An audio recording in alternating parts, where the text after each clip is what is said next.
अन्नपते दे अन्न शुभ, देव दयालु उदार, पाकर तुष्टि स्पुष्टि को कर्म कर्म हितकार। कितनी सुंदर प्रार्थना है स्वामी जी महाराज द्वारा की गई। हर एक को करनी चाहिए साधक। अन्नपते, ये अन्न है तेरा दान महान, तेरा दिया हुआ परमात्मा खा रहा हूं। ये भावना, सच्ची भावना होनी चाहिए, दिखाई देना चाहिए। परमात्मा तेरा दिया हुआ दान खा रहा हूं, मेरा कुछ नहीं। ऐसे अन्न से क्या होगा? अन्नपति दे अन्न शुभ, देव दयालु उदार, पाकर तुष्टि संतोष। तुष्टि अर्थात इस अन्न से मुझे संतोष मिलेगा, तृप्ति मिलेगी, मेरी भूख मिटेगी। पाकर तुष्टि स्पुष्टि को बल मिलेगा, मेरा पोषण होगा। कर्म कर्म हितकार। यदि ये नहीं किया तो परमात्मा का दिया हुआ अन्न खाया हुआ बेकार। पाकर तुष्टि स्पुष्टि को कर्म कर्म हितकार। यदि ये नहीं किया बेटा तो सब बेकार किया, खाया हुआ मोटापा देगा, बस और कुछ नहीं।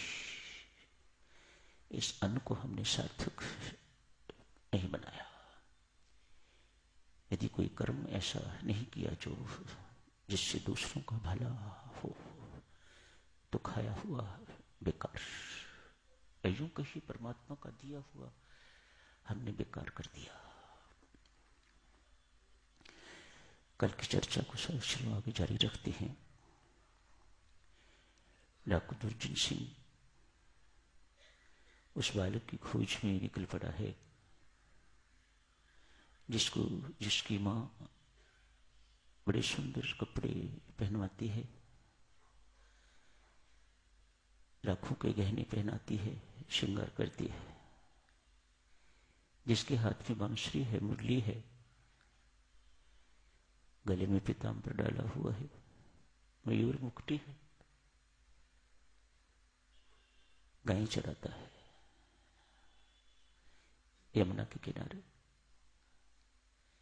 इतने सारे चिन्ह, इतने सारे संकेत बाकी। डाकू दुर्जन सिंह इस बालक की खोज में निकल पड़ा है।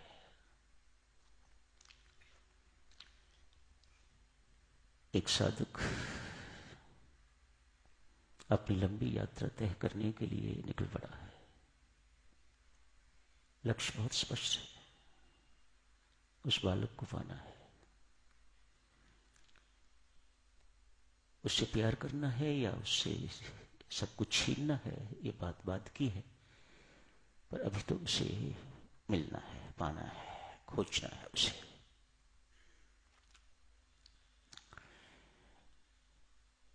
परमात्मा से प्रीति देवियों सज्जनों यूनिलैटरल नहीं है।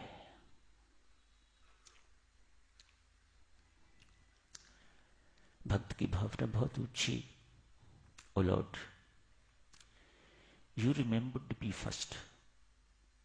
आपने पहले मुझे याद किया, तब मेरे हृदय में आपके प्रति याद आई। इट्स बाइलेटरल, दोनों तरफ से। संभवतः परमात्मा की तरफ से अधिक, हमारी तरफ से कम।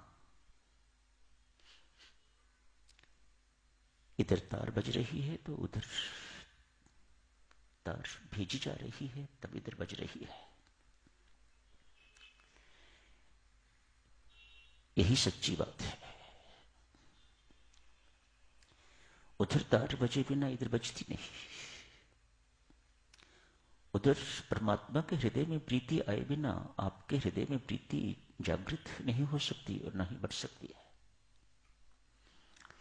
परमात्मा की अनायतों को, परमात्मा की मेहरबानियों का हम दिया क्या कभी नहीं चुका सकते साधुजनों। किस सटल ढंग से वह सब कुछ करता है वही जानता है, हमें बोध ही नहीं है। भगवान श्री कृष्ण बांसुरी बजाते हुए चल पड़े हैं डाकू की ओर। बड़ी सुरीली आवाज बांसुरी की दूर थी, पास आती हुई सुनाई दे रही है। डाकू रुक गया। अब मुझे आगे बढ़ने की जरूरत नहीं, लगता है वही मेरी ओर आ रहे हैं। आ रहा है, आ रहे हैं तो नहीं, आ रहा है बालक। मुरली ने मस्त कर दिया बांसुरी की ध्वनि। झूमने लगा है दुर्जन सिंह। आंख बंद हो गई। ऐसी मस्ती, ऐसी मिठास उस मुरली की धुन ध्वनि में।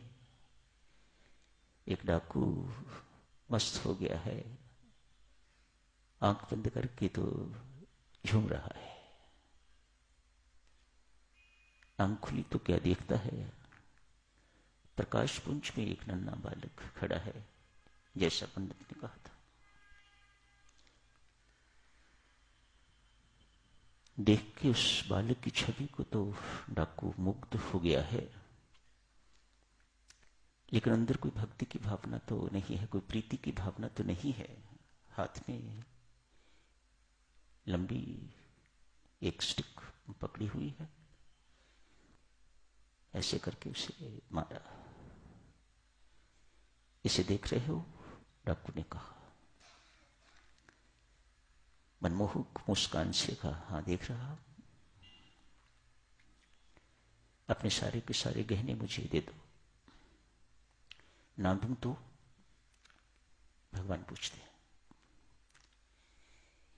ये देखते हो ना, ना दोगे तो सिर फोड़ दूंगा। बाप रे बाप, हम तो कहते हैं बाप रे बाप, उन्होंने कहा बाबा रे बाबा। डाकू दुर्जन को लगा ये किसी को सहायता के लिए बुला रहा है। झट से मुख पर हाथ रखा ताकि आगे ये बालक बोले ना, किसी को बुलाए ना। स्पर्श होने की देरी थी, डाकू दुर्जन सिंह अचेत हो गया। स्पर्श से, परमात्मा के स्पर्श से, डराने वाला, धमकाने वाला डाकू यदि गहने नहीं देगा तो सारे के सारे गहने जबरदस्ती छीन कर तुम्हें इस नदी में फेंक दूंगा। ऐसा डराने धमकाने वाला परमात्मा के स्पर्श से अचेत हो गया है, सचेत हुआ। आंख खुली, दुर्जन सिंह नहीं रहा। हाथ बांधे, घुटने टेके उस नन्हे बालक के आगे खड़ा है।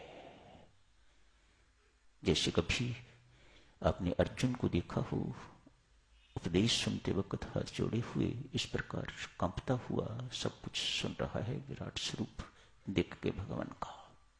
ऐसी ही हालत डाकू दुर्जन सिंह की है। मुझे गहने नहीं चाहिए। दुर्जन कहता है, मुझे गहने नहीं चाहिए। तेरे दर्शन मात्र से, तेरे स्पर्श मात्र से मेरी सारी की सारी कामनाएं नष्ट हो गई हैं, मेरी तृष्णा खत्म हो गई है, मेरी वासना शून्य हो गया हूं, मेरी भूख मिट गई है, मेरी प्यास मिट गई है, हर प्रकार से मैं तृप्त हूं।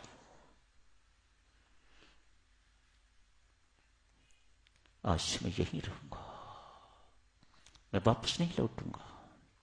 बालक, जो भी तुम हो मुझे पता नहीं, जो भी तुम हो मेरे से वायदा करो, रोज मुझे दर्शन देने के लिए आया करोगे। तूने मेरी ये हालत कर दी है कि मैं तुझे देखे बिना रह नहीं सकूंगा। जिस दिन तू नहीं आया उस दिन समझ लेना मेरा जीवन का अंतिम दिन होगा। डाकू कह रहा है।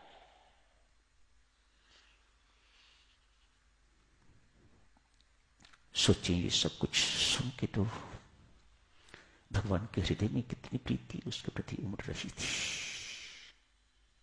बहुत प्रीति उमड़ी।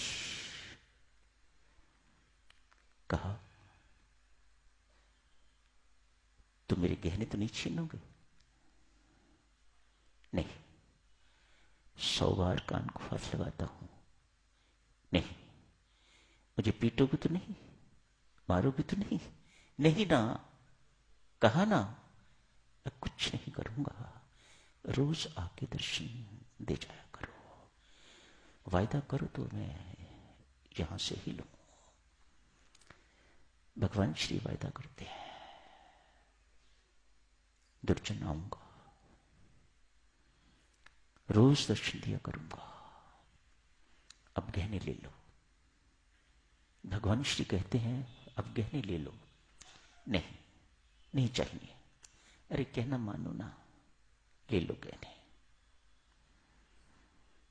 भगवान ने अपनी बांसुरी दुर्जन को दे दी है।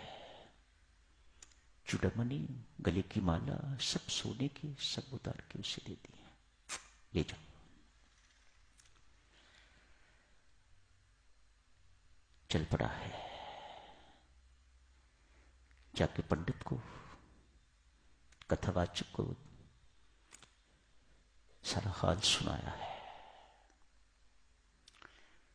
पंडित चकित, हाथ में बांसुरी है सोने की, गले की माला है सोने की, ये तो भगवान की ही है और किसी की नहीं। इन सब का मैं वर्णन करता रहा हूं। भले ही मैंने कभी दर्शन नहीं किए थे, लेकिन वर्णन तो इन्हीं चीजों का मैं करता था।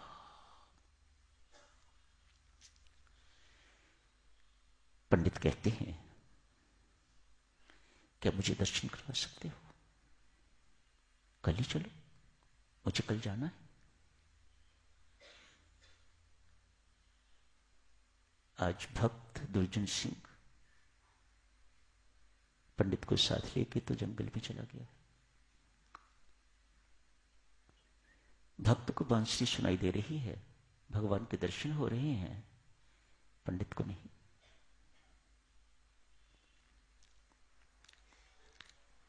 पंडित कहता है, मुझे दर्शन कराना। क्यों नहीं करवाता दर्शन? अरे सामने तो, ये तो खड़े, दर्शन कर। कैसे दर्शन दें? ये सामने तो खड़े हैं, मुझे दर्शन हो रहे हैं, मुझे बांसुरी की आवाज सुनाई दे रही है, मैं इनसे बातचीत कर रहा हूं, और कैसे दर्शन दें? भगवान श्री कहते हैं, दुर्जन, मेरे दर्शन तेरे जैसे सरल भक्त को, निष्कपट को, निश्चल विश्वासी को, इस दुर्जन पंडित को नहीं। कथा तो करता है, लेकिन कभी कथा इसने मुझे रिझाने के लिए नहीं की, धनवानों को रिझाने के लिए, जिनसे इसने पैसे बटोरने होते हैं। इस पंडित का भगवान मैं नहीं, इस पंडित का भगवान वो जो पैसे देने वाले हैं, जिन्हें ये कथा रोज सुनाता है। ये मुझे नहीं कथा सुनाता। तू ना जाने दुर्जन किन हालात में डाकू बना, पर तेरा हृदय बहुत साफ सुथरा हृदय है तेरा।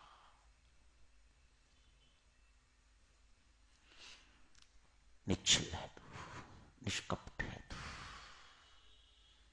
परम विश्वासी है तू।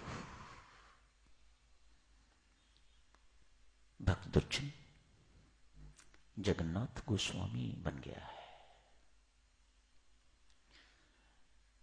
हाथ जोड़ के विनती करता है, प्रभु इस पंडित की मेहरबानी कि मैं आज यहां हूं, मैं इसका धन्यवाद कैसे करूं?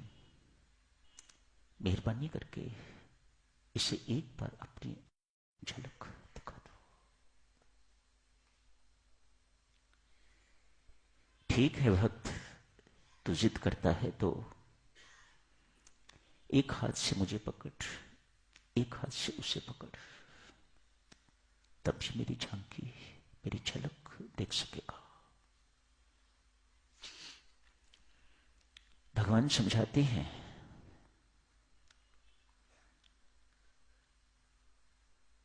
एक हाथ से मुझे पकड़ेगा, एक हाथ से मुझे पकड़ेगा, तो उसके जन्म जन्मांतर के कुसंस्कार नष्ट हो जाएंगे, साफ हो जाएंगे, भस्म हो जाएंगे, तब वह मेरी झलक देख सकेगा।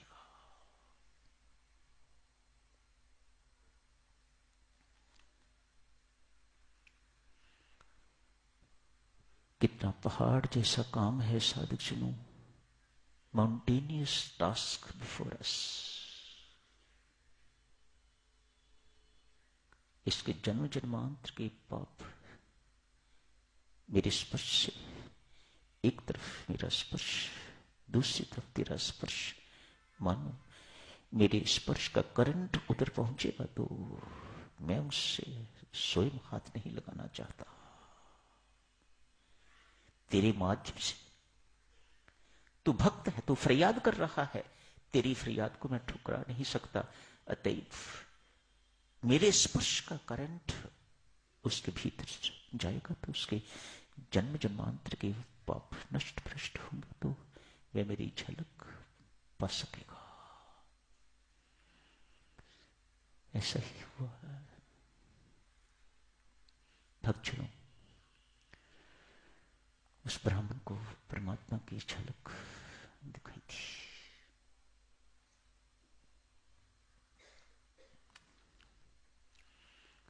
कल का डाकू, कुख्यात डाकू, परमेश्वर की कृपा से कोई साधना इस जन्म की तो नहीं थी। इस जन्म में तो कर्मों के अतिरिक्त कुछ नहीं किया था। न जाने कब की कोई साधना संचित होगी, पड़ी हुई होगी, ट्रिगर कर गई, कब कैसे जागृत हो गया, सब कुछ सोया हुआ और बिना कुछ किए परमात्मा का मिलन हो गया, परमात्मा के दर्शन हो गए। परमात्मा की अकारण कृपा भी हो सकती है, पर अकारण कृपा के लिए भी मेरी माता और सज्जनों, परमात्मा कोई कारण मांगता है। जब भी होगी अकारण कृपा होगी, ये बहुत स्पष्ट है, पर उस अकारण कृपा के लिए भी कोई कारण चाहिए परमात्मा को, और वह है साधना और हमारी निष्कपटता, निश्चलता, सरलता। दुष्ट, कुटिल, कपटी, दंभी, इन सब से परमात्मा अपना पल्लू छुड़ाता है। इनसे, इनको अपना पल्लू पकड़ने नहीं देता। सरल हृदय के पीछे, अर्जुन के पीछे पीछे उसके जीवन रथ की डोर स्वयं अपने हाथ में लेता है अर्जुन, अर्थात सरल। तो यहीं समाप्त करने की इजाजत दीजिएगा। धन्यवाद।